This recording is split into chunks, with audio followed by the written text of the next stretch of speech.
Majority Report with Sam Seder. The destiny of America is always safer in the hands of the people than in the conference rooms of any elite. Sam Seder. They are unanimous in their hate for me, and I welcome their hatred. We must guard against the acquisition of unwarranted influence, whether sought or unsought, by the military-industrial complex. The Majority Report with Sam Seder.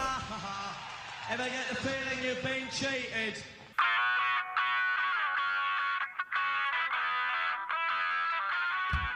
It is Tuesday, August 2nd, 2021. My name is Sam Seder. This is the five-time award-winning Majority Report. We are broadcasting live steps from the industrially ravaged Gowanus Canal in the heartland of America, downtown Brooklyn, USA. On the program today, it is primary day in Arizona and Michigan and Washington State, then Missouri and Kansas, as well as a key referendum in Kansas that may give us a slight sense of how the overturning of Roe v. Wade will impact the midterms. Meanwhile, Nancy Pelosi lands in Taiwan, and really no one understands why she's doing this. Top Democrats hint at corruption of the Department of Homeland Security Inspector General in his cover-up for the Secret Service.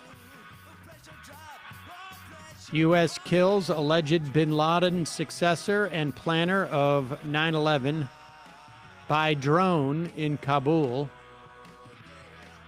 Florida Governor DeSantis orders Florida schools to disobey federal LGBTQ protections. And as California declares a monkeypox state of emergency, Biden creates a monkeypox task force. Lindsey Graham challenges the Georgian grand jury subpoena he received. And the first Capitol rioter to face trial, others have copped pleas, got 7 years in prison. Brittany Griner back in a Russian court. New York Attorney General Letitia James joins the lawsuit versus Glock for that subway shooting in New York City a couple of months back. All this and more on today's Majority Report. Welcome, ladies and gentlemen. Thanks for joining us. It is Newsday Tuesday. Is that right, Emma Vigeland? That is right. Good job, Sam. Thank you. Emma helps me out with my syntax and my diction. We could format that part like a children's show. Like, what day is it today? And then throw to Emma. Right. We need that, like, sort of like tinkly piano thing.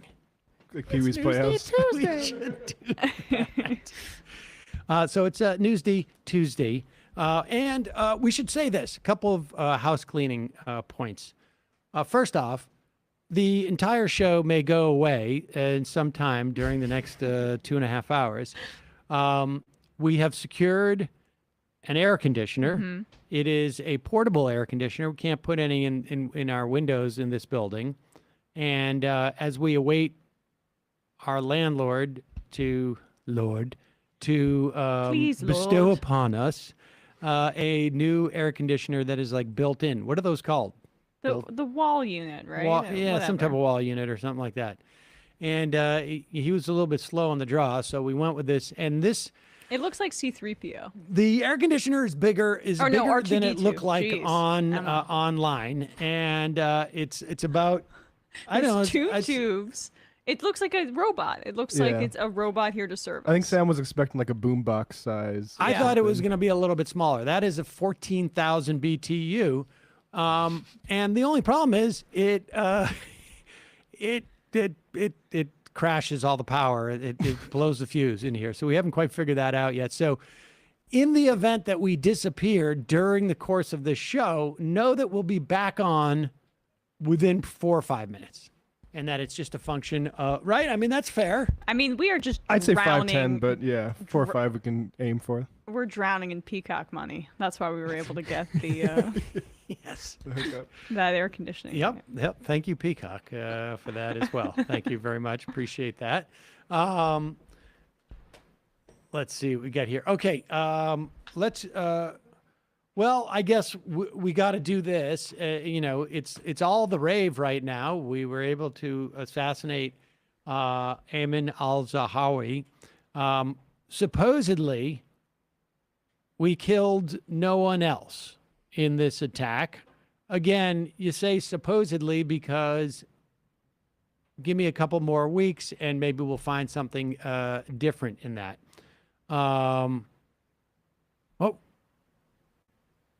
And so here is Joe Biden announcing that.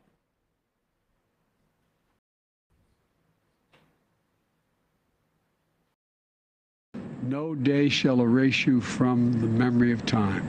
No day shall erase you from the memory of time. So we continue to mourn every innocent life that was stolen on 9/11 and honor their memories.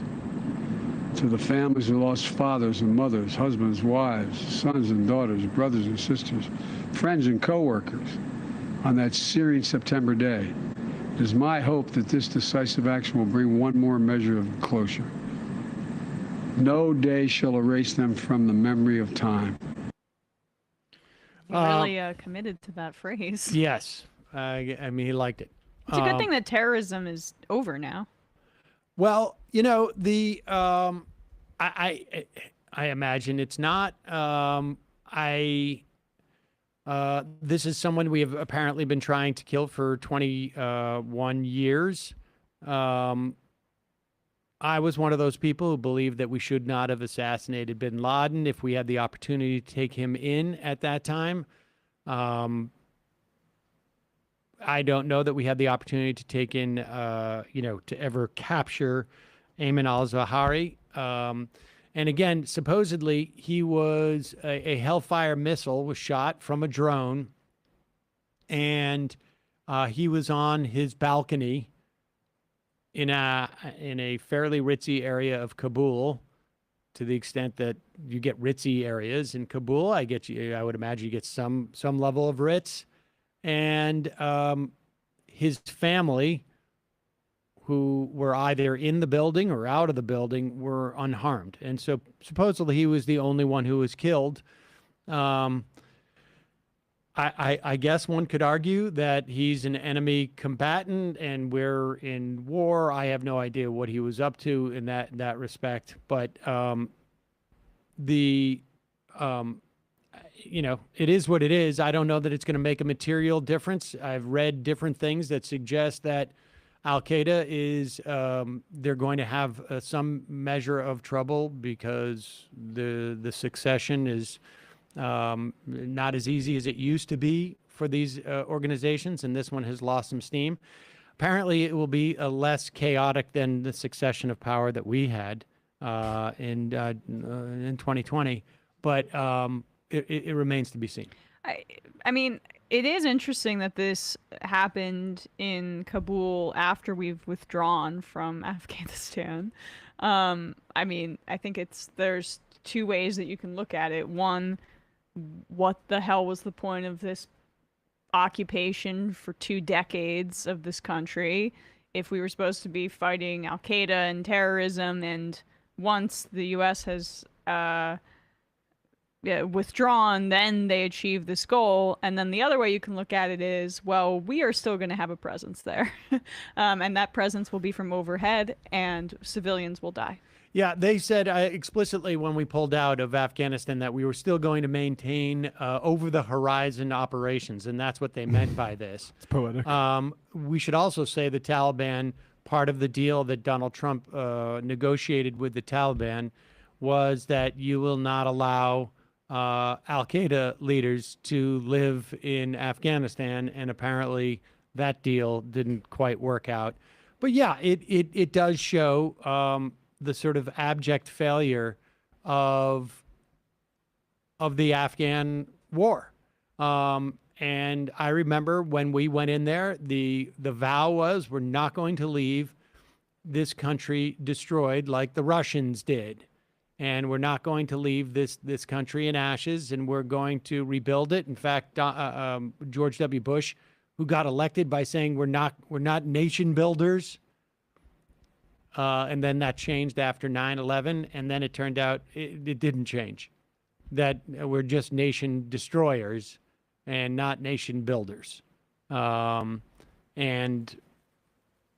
I don't know that he meant, we'll take 20 years to prove that we're not going to build your nation, but that's what happened. And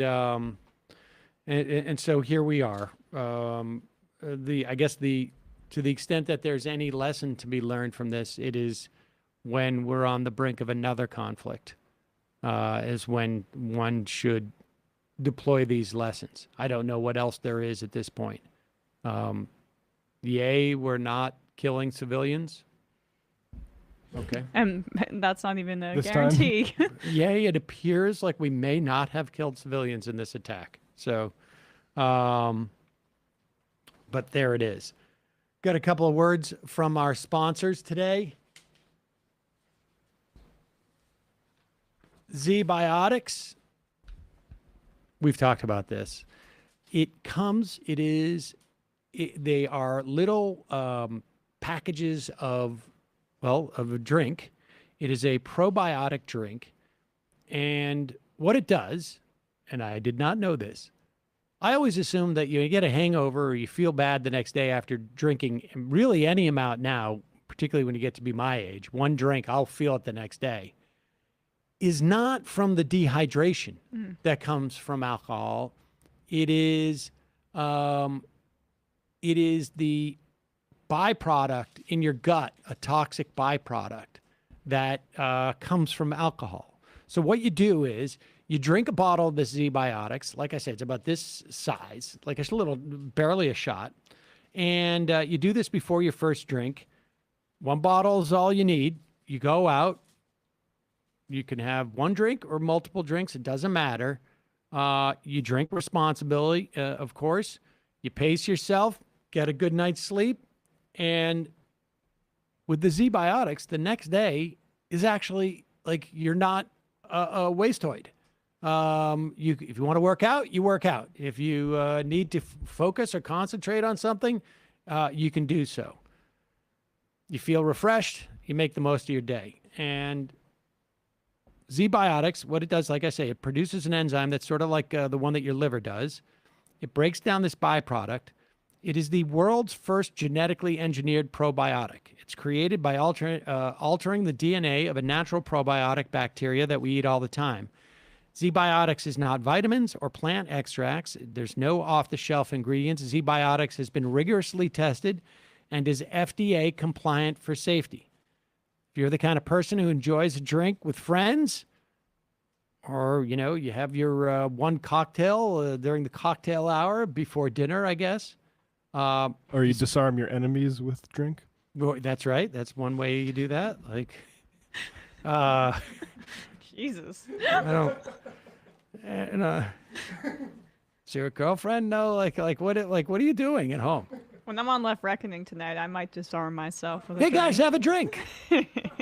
For whatever reason that you drink or give, you wouldn't. I mean, you could still give your enemy, I guess, Z-Biotics, and so that you could disarm them in that moment. Or but the next day just they keep have the Z-Biotics to yourself.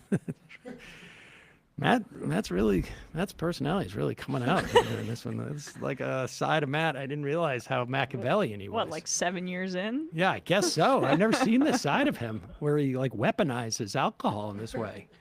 But the bottom line is Z-Biotics is going to make you feel good the next day, whether you're a friend or foe.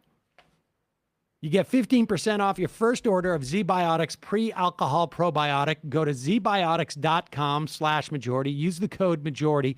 That's the letter Z, BIOTICS, zbiotics.com/majority. Coupon code majority at checkout saves you 15%. The link is in the description of our podcast and YouTube as always.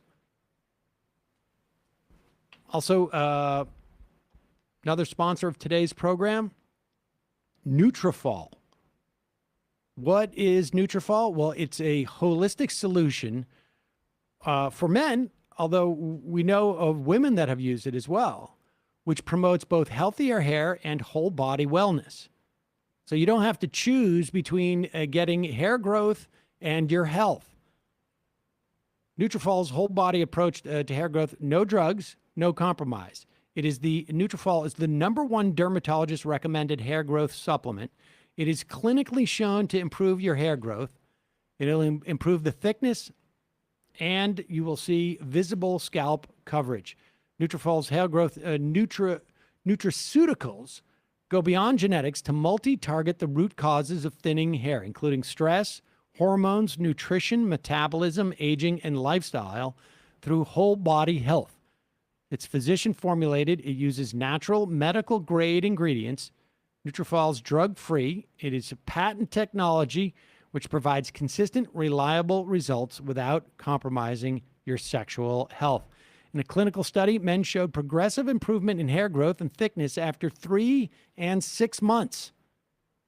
It's no wonder that Nutrafol is trusted and recommended by more than 3,000 top doctors. So what are you waiting for? Folks, we've known some people who have tried Nutrafol. It is supplement-based, like I say, no drugs, and it's been effective. So if it's an issue for you, you can grow thicker, healthier hair and support our show by going to Nutrafol.com, entering the promo code MAJORITY. You save $15 off your first month's subscription. This is their best offer anywhere. It's only available in the U.S. to customers for a limited time, plus free shipping on every order. So you get $15 off at Nutrafol.com, spelled Nutrafol, Nutrafol.com, promo code MAJORITY. Check it out. Also, just a reminder, it is your support that makes this show possible. You can become a member today at jointhemajorityreport.com. So primaries happening all around the country. Let's go through them quickly. There are some races that may have implications for the Senate, frankly, as a function of who the Republican candidate is going to be. In Arizona, you've got 2 big races, I think, that are relevant, for folks around the country. One is the governorship. Trump has weighed in. He's got his preferred candidate, Kari Lake. She is a former news anchor. Which one was she on that debate where it was full-on lunacy? I mean, they all are lunatics. She was the one who kept being like, I feel like I'm in an SNL skit. Like, right, I feel like exactly. I'm being, because that other guy was being like, your campaign is a psyop. Right, and then exactly. And then she would drop something that made it seem like she was like part of the sketch as well. And then this Karen Taylor Robinson, who's a real estate developer, who was endorsed by Pence. So Kari Lake was endorsed by Trump, and the other one Pence, and we shall see. The Democrats are running Katie Hobbs. She is Arizona's Secretary of State. She's at least favored to win the nomination. And so that's going to be a big race, governorship of Arizona. These governorships are going to be super important, particularly in these sort of like purplish states where you want to inhibit the ability of Donald Trump or Ron DeSantis or whatever lunatic Republican is going to end up winning that nomination, because you can be rest assured it's going to be a lunatic, from essentially following the game plan that Trump has, that drew out in 2020. Also on the Senate side, Mark Kelly is defending his seat, and it appears that Blake Masters is going to win the primary there. He's way out ahead, as far as I can tell. Blake Masters is a lunatic. He is, where in Peter Thiel's, like, sort of, is he his? He's like Peter Thiel's, like, student helper that helped basically, like, convert his notes into 0 to 1, which is Peter Thiel's business book that helped launder him away from his previous reputation of publishing culture war stuff. There you go. But Masters himself is a culture warrior type of guy. Yep. And the thing that's going to help Kelly could very well be, again, Roe v. Wade. And Masters is not the guy you want if this election becomes a reaction to Roe v. Wade. I believe that Masters, after Roe v. Wade, the leaked opinion happened, he said that we should look into Griswold. Oh, without a doubt. Yes. I think that was specifically the case that he targeted. Yep. And meaning contraceptive. As we go through this, we'll keep referencing abortion because I'm going to go a little deeper into that USA Today poll that we talked about briefly yesterday, because it's really interesting. There has been if this poll is even remotely accurate, a sea change in the enthusiasm on the Democratic side to vote. And I think we've seen it reflected in other polls, but I don't know that we've seen a specific poll that could measure apples to apples in this instance. Then we turn to Missouri. This is quite a race on both sides for the Senate. We interviewed the other day Kuntz, who is one of three candidates running, right? It's only three.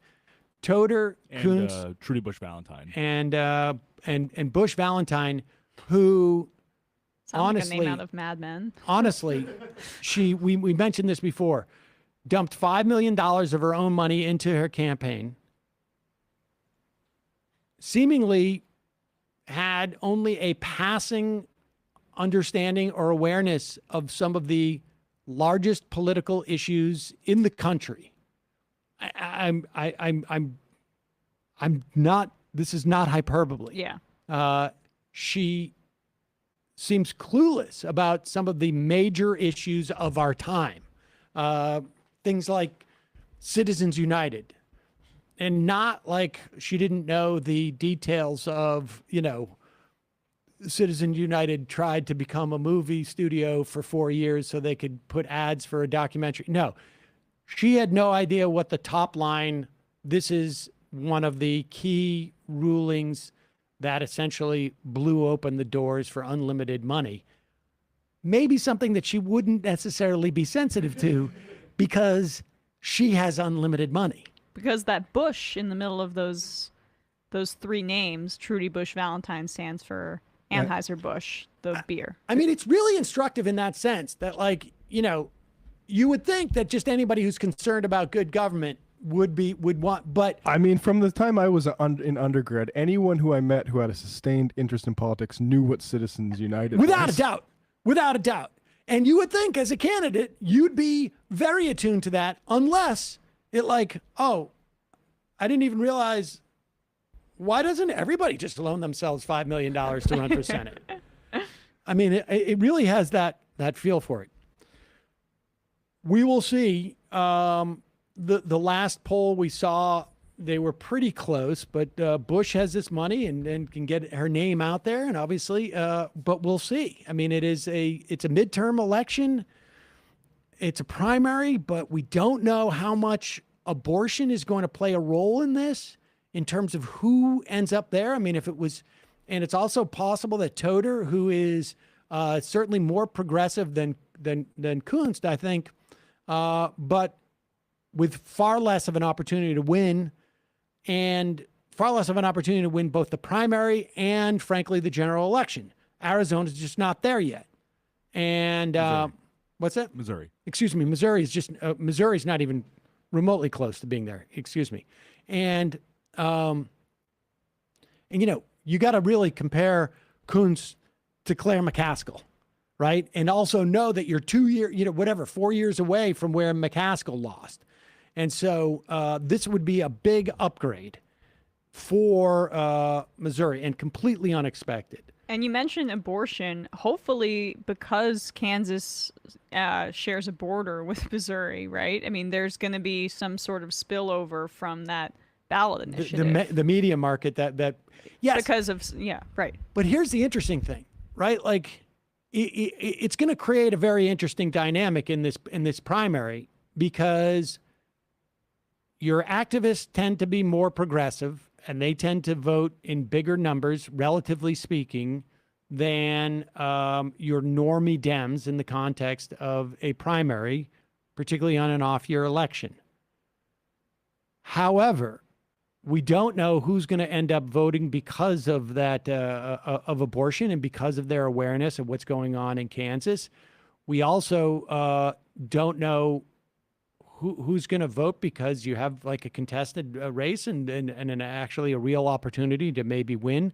We don't know if those activists are going to go for Toder as opposed to Kunst, which I think, in my estimation, is a more strategic vote.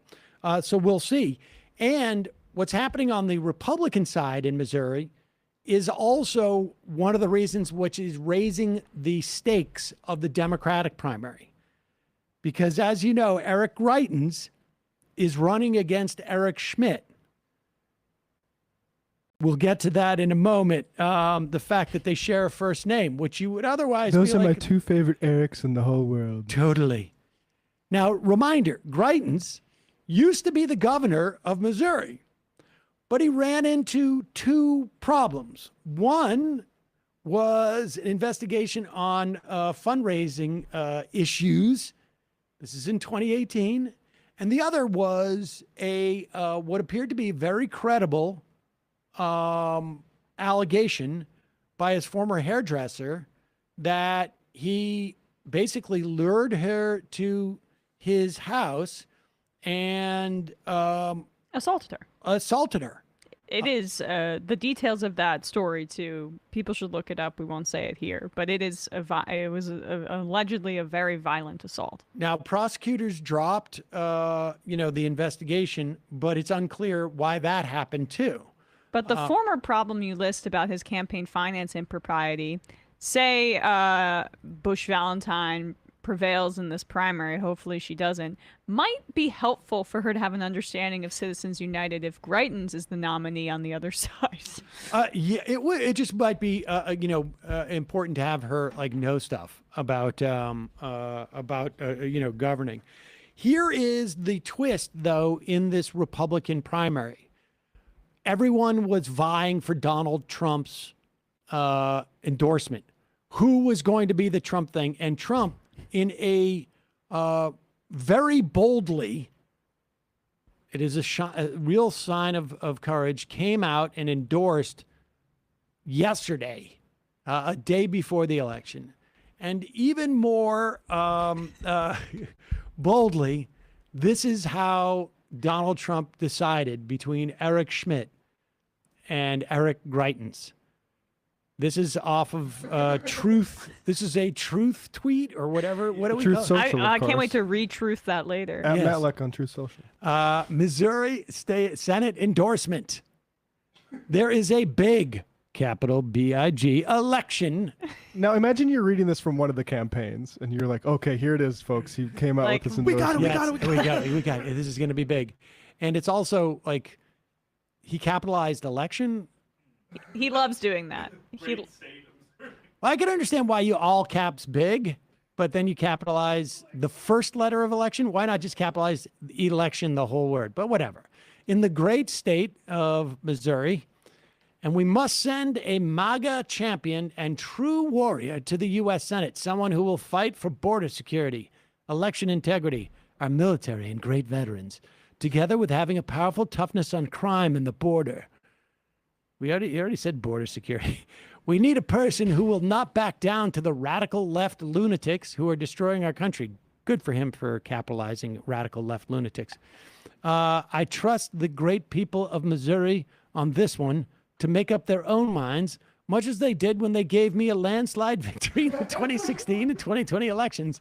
And I am therefore proud to announce that Eric has my complete and total endorsement.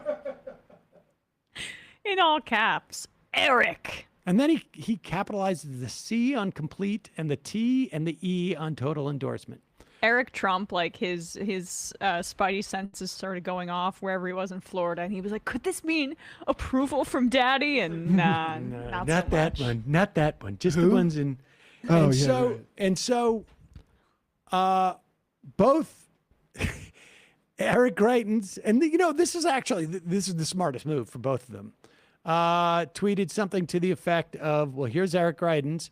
I'm honored to receive President Trump's endorsement. From the beginning, I've been the true MAGA champion." He also capitalizes the C after that on fighting against the rhino establishment backing Schmidt.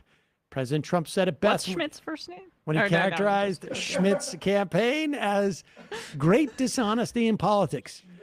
But Schmidt, more sirens, endorsement, President Trump. I'm grateful for President Trump's endorsement. As the only America First candidate who's actually fought for election integrity, border security, and against the left's indoctrination of our kids, I'll take that fight to the Senate to save America. One of them just needs to tweet in all caps, "I am the one true Eric." Eric in all caps. Does like Eric that- Schmidt even capitalize his name like that? No. But who will decide this? There's clearly, and we must go to the MAGA umpire, and that, of course, is Kimberly Guilfoyle. Do we have the video? There's the tweet. Let's get the video of her doing the thing. That is that was really actually the funny one. I mean, who cares what Kimberly Guilfoyle tweets? But her video is incredibly impressive that she put out in support of Eric Greitens. Yeah, it's I was reminded of the "It's Always Sunny" clip of him saying, "I'm playing both sides so that I always come out on top." I mean, he really can't go wrong, whatever the results are tomorrow, right? Yeah, it's pretty impressive. I guess we don't have that video. It was on Twitter. She's probably has it on her feed, I would imagine. All right. Well, then we'll move on. Michigan. This, are you sending it to me? Yeah, let's play it.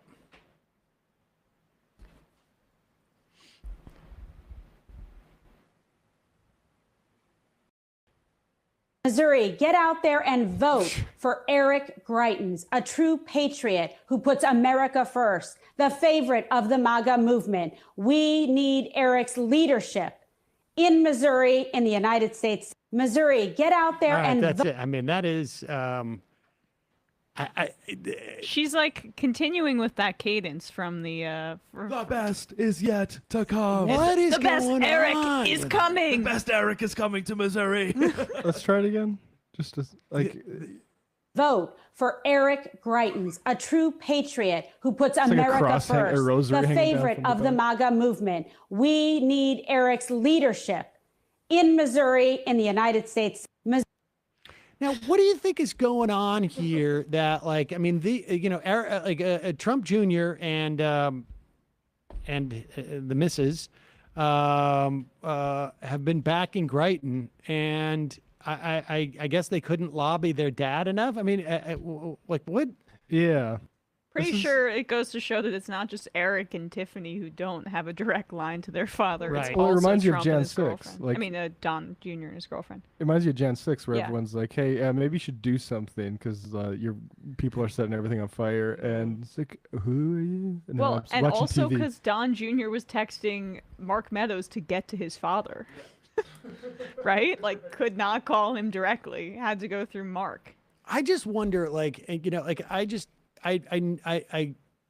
don't know that I've ever felt more out of touch with the Republican voters when that video is supposedly in favor of a candidate. Well, she's wearing a wrap dress, so. I mean, the whole thing is just like she just appears to be like almost like reanimated. Yeah. She's an And just- animatronic. I mean, honestly, like She has gotten she's- her lips done, I think, too. she's like reading like in this sort of staccato and there very little almost, movement. It could be there's CGI. no movement. Honestly, it does It could be have a deep fake. It does have a feeling of like a deep fake.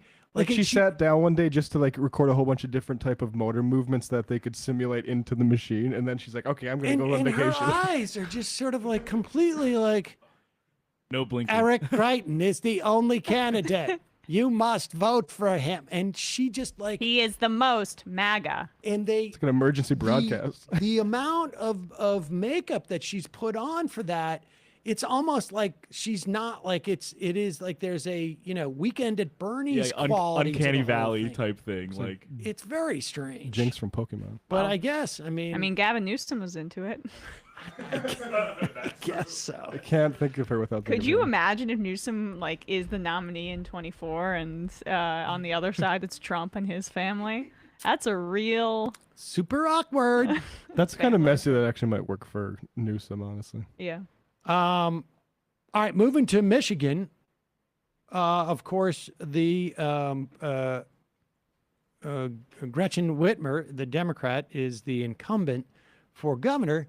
And her opponent, Ryan Kelly, was arrested last month by the FBI for his actions at on January 6th at the Capitol. Although it won't necessarily be Kelly, he is running against Tudor Dixon, who is I guess a media personality out there. Tudor, like T-O-O. Tudor, as in like T-U-D-O. And then there's a businessman. It is unclear who is in the lead. Dixon got Trump's endorsement, which is gotta hurt if you actually got arrested for showing up on January 6th for Trump. He should have asked for a preemptive pardon, just like our boy Roger Stone. And for a little context on Dixon, Betsy DeVos personally entreated Trump to kind of like lay the hatchet down between the two and endorse Tudor Dixon, and I guess ultimately he did. So that was kind of interesting too. And then you have a series of there's a couple of there's one guy who voted for impeachment, Peter Mayer. It's a freshman Republican, and he is being challenged by a guy named John Gibbs. The DCCC, this is one of those races where the DCCC got involved and sort of raised the profile of Gibbs. Now, we should be clear, they're not saying vote for Gibbs. They are sort of preemptively labeling this guy sort of a whack job conservative, which Republicans feel is unfair because it will get their voters to vote for him more than Mayer. And it's one of those things where you're just getting out ahead of it. Like we can actually cause a mess in these primaries, and I think that's I think that's a fairly strategic play. And then on the Democratic side, we have another iteration of CPAC's involvement in Democratic primaries. They are largely funded by Republicans. So we're seeing a similar dynamic here, except for they're not looking to win. They're not looking to pick the nominee so that they have a better chance of electing a Republican. This is a Democratic seat, and it's going to go to a Democrat. Andy Levin is the incumbent. Haley Stevens is another incumbent, but I guess there was some redistricting. And Haley Stevens has gotten a ton of money from AIPAC. Levin, of course, is a fairly progressive Jew. His father was Sander Levin, senator, I believe, from Carl Levin. Sandy was the House member. Carl was the senator. Carl was and which one was his father? And Sandy. So Sandy was his father. He succeeded his father. His cousin was a senator, I guess. And there's a perception that he is too biased towards Palestinians because he believes that they should have rights.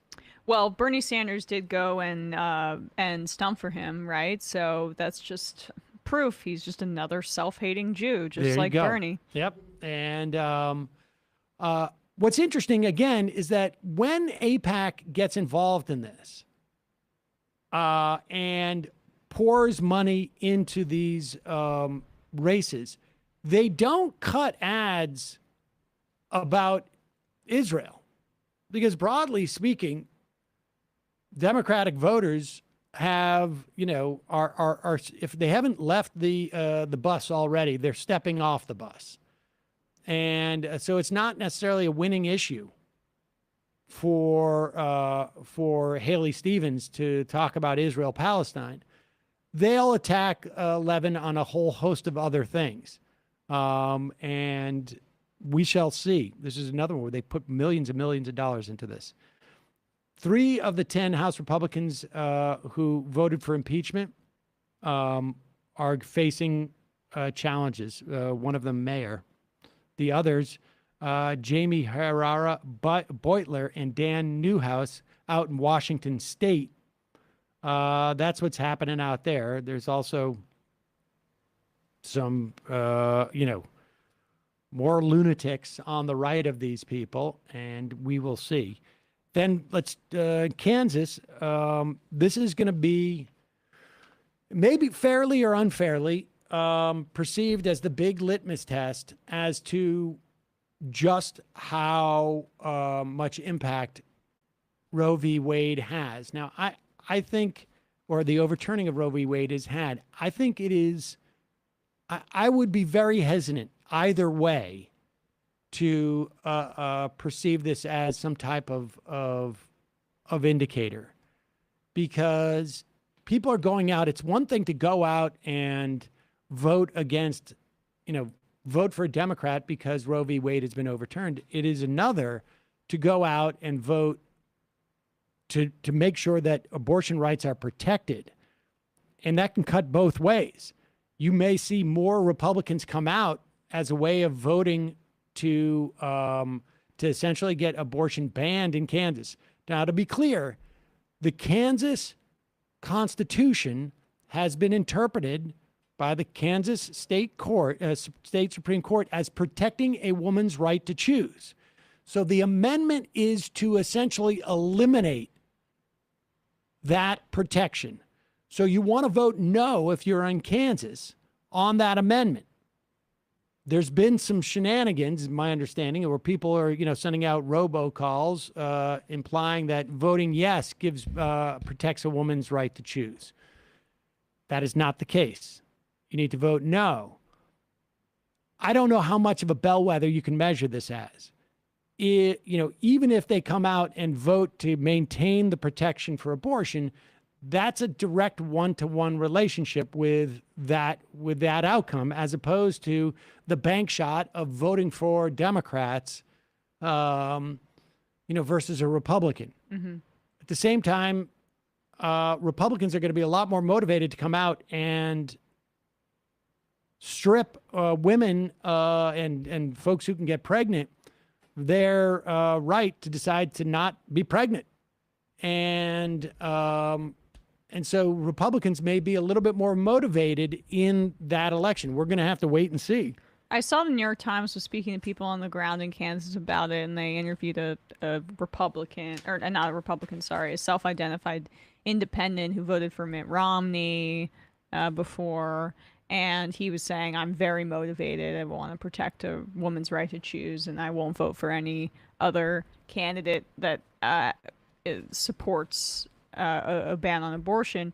I don't think many voters like that exist. I think that's kind of like a darling for a reporter to talk to, but there might be some. Well, here is what I think is a lot more telling, and hopefully we'll get John from San Antonio to call in the fun half. But I mentioned this yesterday. There was a USA Today Suffolk University poll, and it's really interesting. They took a poll in June and asked the same question, like, how likely are you to vote in November?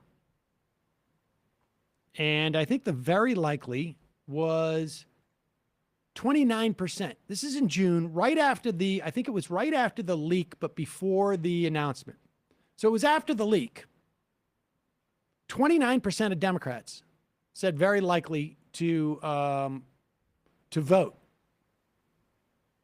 They did it again at the end of July, and that number was 64%. That's nuts. And I mean, it's interesting because I'm looking at the story. It's the second paragraph. Yeah, I'm looking at the story here from June 22nd when they did the original poll. And the title of the was "Furor over Roe v. Wade reversal likely won't rescue Democrats in midterm elections." That's what this poll said in June. And I mean, that has changed dramatically. A third of the Democrats say that the court decision. Now, let's be clear here too. This is at this moment right now, of those 13 states that had trigger bans, 7 have banned abortion completely. Another 4 have implemented a ban starting at 6 weeks of pregnancy.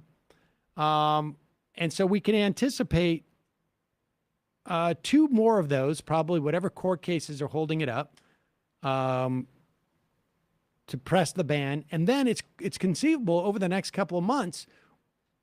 Ultimately, people are anticipating 26 states. Over the next couple of months, we could see 4 or 5 more. Kansas could be one of them. We could see maybe 6 or 7 more. And every time a state implements a ban, it's in the news more and people become more aware of it. I mean, when you look at this poll, I don't know if you can say that this accurately represents how many Democrats are most likely to vote. But what it does represent is that the more attention it gets in the media, the more Democrats are more likely to vote. That is like, you can read the trajectory and the trend. A third of Democrats say at this point, and remember, well, there's another point to this. A third of Democrats say the court decision hasn't had any effect on their likelihood in voting. 75% of Republicans say it has no effect. Now, this is interesting, too, for people who argue that if you give people what they want, they will be more inclined to vote. Now, Republicans and Democrats don't have the same voting patterns, so this isn't a one-to-one comparison. But the Republicans have gotten what they've wanted, certainly throughout my entire life, practically. And this has been, in many respects, the Holy Grail. And it will not make, 75% of them say it has no effect on them to vote. Now, they could all be ready to vote and this and that. So you can't extrapolate too much from this. But 21% said it made them more likely to vote. And so if it's going to make anybody more likely to vote, you would assume that it would have been higher numbers. In June, Democrats by 53 to 36% said the economy was more important to their vote than abortion. Now, in response to an open-ended question, 27% of Democrats cite abortion as their top election concern, more than any other issue and more than a combination of the 12% who name the economy and 7% who name inflation. So whatever was going on 2 or 3 months ago, I mean, that's a year. It's like literally a month and a half ago, has changed dramatically. And the only thing that we're seeing going forward right now is inflation is, if you look at gas prices anyways, they're going down a little bit. We could be headed into a recession, but I don't know that it was people are going to feel the impact of that, at least, these voters, for another couple of months. So it's going to be interesting. In June, Americans split 40-40 as to whether they supported Democratic or Republican candidate for Congress. Now Democrats are favored by 4%. It's not a huge thing, but that's the trend. And we're seeing that in other places. Women are more likely than men to say the decision could send them to the polls. 49% compared with 32%. That obviously helps Democrats. So did 44% of younger people. 18 to 34 years old, the age group most likely to report an impact, which is also key for Democrats. 64 to 23% self-identified liberals are more likely than conservatives to say that it would affect their decision to vote.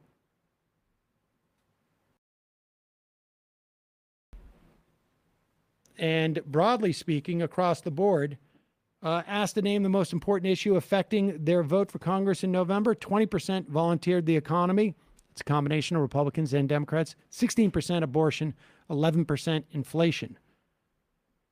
83% of registered voters, including 91% of Democrats, 73% of Republicans support exceptions to abortion bans when the pregnancy is a result of a rape or incest. Another 87% of voters, Republicans and Democrats, 92 to 80%, support exceptions when the ban, exceptions to abortion bans when someone's life or health is threatened by their pregnancy. Now, those two numbers are also important because over the next 3 or 4 months,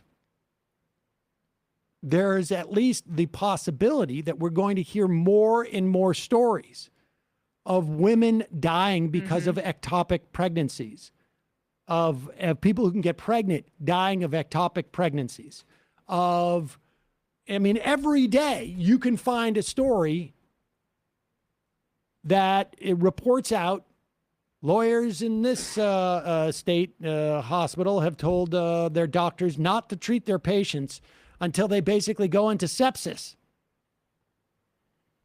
We're gonna have more and more stories of people dying because they can't get the health services they need. And so those numbers of these people who are in favor of bans, exceptions to bans, they're going to slide into, I'm voting to get rid of the abortion ban, period. There's only one direction for those people to go. The question is, how effective will Democrats be? How much reporting will we see, which will tell us, what kind of movement we're seeing there? Because we have gone over this many, many times. The exceptions are useless. They are window dressing. They are a fig leaf. In practice, these things mean nothing. And it's going to get even worse as these Republican state governments begin to gear up to prosecute people.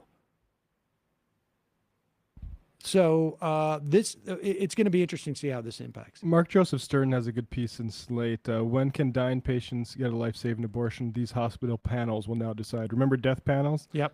Mark Joseph Stern has there's a paragraph. These committees reveal little about their work to the public, and their membership is usually kept secret. As a rule, they do not talk to the press. They have long function in the background, a mostly obscure feature of the hospital administration. Now that's all changed in our post-Roe nation. The ethics committee, just reading that sort of thing makes you chill. The ethics committee may decide whether pregnant patients live or die. And I'd be curious as to what's the turnaround time on their decision-making process? I would imagine beep them out of bed. They're 2 a.m. in the morning. Yeah, unless it's sort of like, well, we need to see this level of infection, this level of complete agony and pain, this level of bleeding, this level of sepsis. I don't know how you measure those things so, specifically that you can actually set down rules. And then, of course, they're negotiating with their lawyers, right? And they're going to err on the side of protecting themselves legally. That's where it's going to start. Because... naturally. You can't put... doctors in a position to lose their license over a situation that's essentially out of their control. It's going to be nuts. It's going to be absolutely nuts. And so we'll see how this impacts. And Kansas is going to be the first data point. Again, it is not going to be conclusive one way or another, regardless of what the outcome is in Kansas. But it sure is going to be interesting to see how folks vote. And you say how the news sort of amps it up. Unfortunately, we can depend on news. horrifying news out of these sorts of decisions that is going to keep it current. Maybe, but it involves a certain amount of local reporting. Right. And really, like, the one thing that, how many times, like, I'm just thinking in the context of, like, what comes to us, like, how many times can we tell the same story on this program, for instance, that here's another story out of Texas. Now, they're all coming out of Texas right now, not all of them, but the vast majority, because Texas is about 3 or 4 months ahead of the rest of the country with their ban, essentially, on abortion, because their 6-week abortion, after 6-week abortion ban went into effect in December. And everybody else is basically kicked in a month ago. But come September and October, we're going to start hearing from those other states. I mean, it's going to be horrible. It really is. But we shall see what impact it has. And so that's the value, at least, or at least I should say, the analytical value of what's happening in Kansas. I guess we should go into the fun half. And we can talk about that Joe Manchin side deal. That is part of the Build Back a Bit, I guess. Trademark that. And we will dig in and tell you exactly about the sad story of Brandon Straka and how he was completely misunderstood when he was telling the feds about how innocent his friends were, that everybody seems to think that he was squealing on them. And he was just really, like, people don't get it. I went to the feds recently just to talk about how great you guys are all. Oh, yeah. Yeah. No. There's nothing wrong with that. I just wanted to let you know how cool you guys are. And that's what how patriotic and stuff. Dude, I went down to the Eastern District of U.S. Attorney's Office, and I was like, I got a scoop for you. I got something for you. I got to tell you guys something. My staff is awesome. Definitely do not investigate them for crimes. Super innocent of just about everything. So yeah, I was cooperating with how great you are. Folks, just a reminder, it's your support that makes this show possible. You can become a member at jointhemajority.com. And when you do, you not only allow this show to survive and thrive, you get the free half free of commercials, and then you get the fun half. Hold on, let me just have a little drink of my coffee in my new mug. Look at that. Shout out to the Leather Hack. Yes, Leather Hack Posit mugs on sale right now at shop.majorityreportradio.com. Comes with that handy logo right there, so you know exactly who that guy is. There I am right there, Posit. And do you have your shirts? Yeah. Folks, look at this. Listen, we may have underestimated the excitement around these shirts. I mean, come on. The Majority Report. These things are selling literally like things that sell a lot. I don't know, like hotcakes. I guess People say hotcakes. I'm so popular. Here it is. There's this other color. Boom. I got the blue, but maybe I need to take one of these rust or terracotta clay ones for myself. Colors. Earth tones are in now. Yeah. Apparently that color is very hot.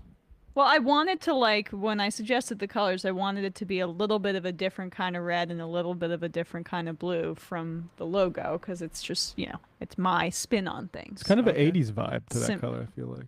Oh, yeah. Right, I meant that. My other sister reported that color is in right now. Ah. And that was, I don't know if you knew that or not, but there you go.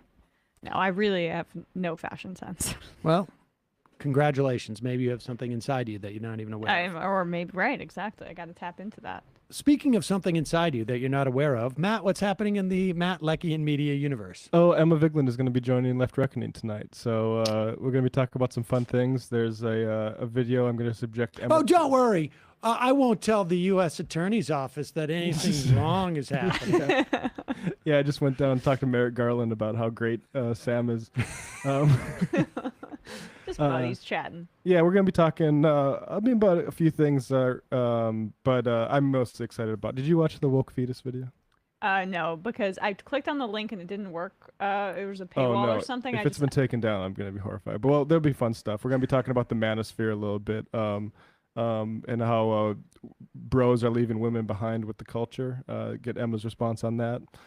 So look forward to that. Patreon.com/Left Reckoning for our Sunday show where we talked with @Show Us Your Work, who gave us the anti-nuclear argument from the left. So check that stuff out. All right, folks, 646-257-3920 is the number. If you want to be a part of the program, you can IM us, of course, via the app at majorityapp.com. See you in the fun half. 3 months from now, 6 months from now, 9 months from now. And I don't think it's going to be the same as it looks like in 6 months from now. And I don't know if it's necessarily going to be better 6 months from now than it is 3 months from now. But I think around 18 months out, we're going to look back and go like, wow. What? What is that going on? It's nuts. Wait a second. Hold on for a second. Emma, welcome to the program. Hey. Matt. What is up, everyone? Nomi Key. You did it. Let's go, Brandon. Let's go, Brandon. Bradley, you want to say hello? Sorry to disappoint everyone. I'm just a random guy. It's all the boys today. Fundamentally false. No, I'm sorry. Women's... Stop talking for a second and let me finish. Where is this coming from, dude? But dude, you want to smoke this 7A? Yes. Hi, me? Is it? Yes. Is this me? Is it me? It is you. Is this me? Hello? Is this me? I think it is you. Who is you? No sound. Every single freaking day. What's on your mind? Sports. We can discuss free markets and we can discuss capitalism. I'm gonna go throw up. Who libertarians? They're so stupid, though. Common sense says, of course. Gobbledygook. We fucking nailed him. So what's 79 plus 21? Challenge met. I'm positively quivering. I believe 96, I want to say. 857-210-35-501. 1/2. 3/8. 9/11, for instance. $3,400, $1,900. 6, 5, 4, $3 trillion sold. It's a zero-sum game. Actually, you're making me think less of it. But let me say this. Poop. You call it satire. Sam goes with satire. On top of it all, my favorite part about you is just like every day, all day, like everything you do. Without a doubt. Hey, buddy, we see you. All right, folks. It's just the week being weeded out, obviously. Yeah, sun's out, guns out.